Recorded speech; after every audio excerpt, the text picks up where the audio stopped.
பொடியை கொஞ்சம் போட்டுக்கணும். ஏன்னா இது வந்து சாப்பிடும்போது பிறகு கீழே போட்டுற மாதிரி இருக்கும். நிறையா போட்டோம்னா நல்லா வந்து ஒரு பொன்னிறமாக வேகணும். வெங்காயம் நல்லா பொன்னிறமாக வந்துருச்சு. நல்ல பச்சை மிளகாய் 4 கீரி வச்சிருக்கேன். பச்சை மிளகாயும் போட்டுக்கணும்.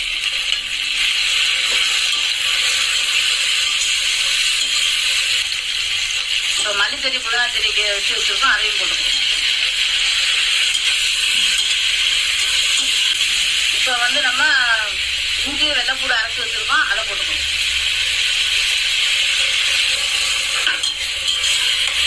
இதெல்லாம் நல்லா குழஞ்சி வெந்து வர்ற அளவுக்கு நம்ம வதக்கணும்.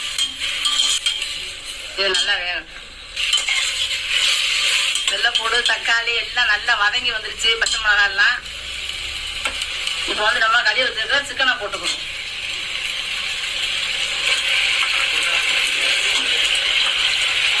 சிக்கன் வந்து நல்லா கழுவி வச்சுக்கிறணும். அந்த சிக்கனை பெரிய பெரிய பீஸுகளாகவும் வெட்டி வாங்கி வச்சுக்கிறணும்.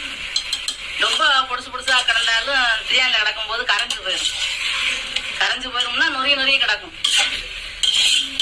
நம்ம அப்படியே கிண்டுறோம்ல, அதில் வந்து அப்படியே நொறுங்கிடும். இப்போ வந்து நம்ம உப்பு போட்டுக்கிறோம். இது நல்லா வேகட்டும். இப்போ காரத்துக்கு தனி மிளகாய் பொடி போட்டுக்கிறோம். இது வந்து வீட்டு மசாலா பொடி. இது எல்லாம் வந்து நம்ம போட்டு இந்த சிக்கன்ல ஒட்டி வேகிற அளவுக்கு நம்ம பண்ணிக்கிறோம். இன்னும் கொஞ்சம் நேரம் வேகணும். எண்ணெய் மட்டும் நம்ம சிக்கன் பிரியாணிக்கு ரொம்ப ஊத்திடக்கூடாது. எந்த பிரியாணியா இருந்தாலும் சரிதான், மட்டன் பிரியாணியா இருந்தாலும் நம்ம எண்ணெய் ரொம்ப ஊற்றக்கூடாது. ஏன்னா நம்ம சாப்பிடும் போது ஒரு ஆள் சோறுக்கு சாப்பிடும் போது இருக்கும்போது அந்த அடியில ஃபுல்லா எண்ணெயும் நெய்யுமா ஒட்டிக்கணும், சாப்பிட முடியாது. இது நம்ம கொஞ்சமா எண்ணெய் ஊத்தி நம்ம நெய் ஊத்தி செஞ்சோம்னா நம்ம தூர்ல இருக்கிற வலிச்சு கூட நம்ம சாப்பிடலாம். அந்த அளவு பொறுன்னு இருக்கும்.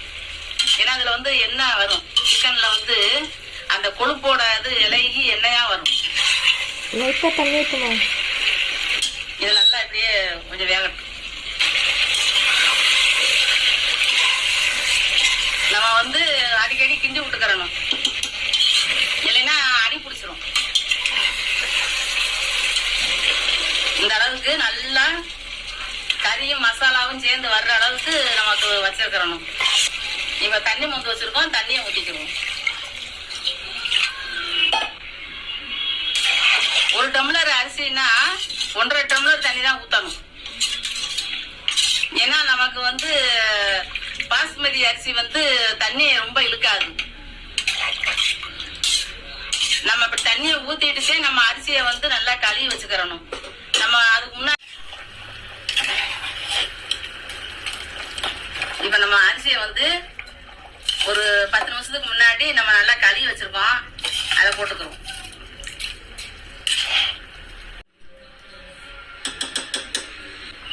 இப்ப வந்து நம்ம கறி மசாலா பொடி நம்ம உணுக்கி வச்சிருக்கோம். வீட்டுல மிக்ஸி ஜார்லயே அரைச்சு வச்சிருக்கோம். பட்டை கிராம்பு ஏலக்காய், நம்ம ஏலக்காய் போடல, பட்டை கிராம்பு அன்னாச்சி பூ இதெல்லாம் போட்டு நல்லா இடிச்சு வச்சிருக்கோம். நெய் ஊத்திக்கிறோம். நெய் வந்து நம்ம ரொம்ப போட்டுறக்கூடாது. ரொம்ப போட்டோம்னா சாப்பாடு பிரியாணி எல்லாமே எண்ணெயா இருக்கும். கொஞ்சம் போட்டா போதும்.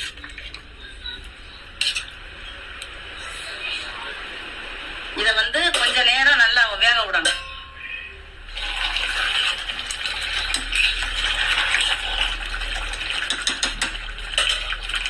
நம்ம கொஞ்சம் அடுப்பை குறைச்சிக்கணும். அடுப்பை நல்லாவே குறைச்சிடணும். தூர்ல ஒட்டிடாத அளவுக்கு நம்ம நைஸா கிண்டி விடணும்.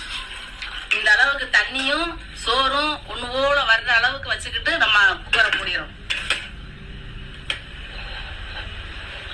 இது வந்து ஒரு 10 நிமிஷம் குறைவான தீயிலே இருக்கணும். அதுக்கப்புறம் நம்ம அடுப்பை ஆஃப் பண்ணிட்டு அப்புறம் ஒரு 1/4 மணி நேரம் நம்ம இந்த உசில் போற வரைக்கும் நம்ம அப்படியே அடுப்பை ஆஃப் பண்ணி போட்டுறோம். நம்ம குக்கர்ல வந்து பிரியாணி வச்சிருந்தோம். இப்போ ஒரு 1/2 மணி நேரம் கழிச்சு குக்கரை திறக்கிறோம்.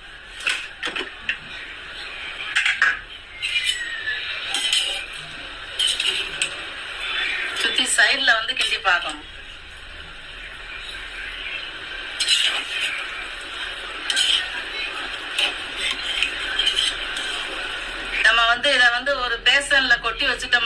பொழு பொழுன்னு ஆயிரும்.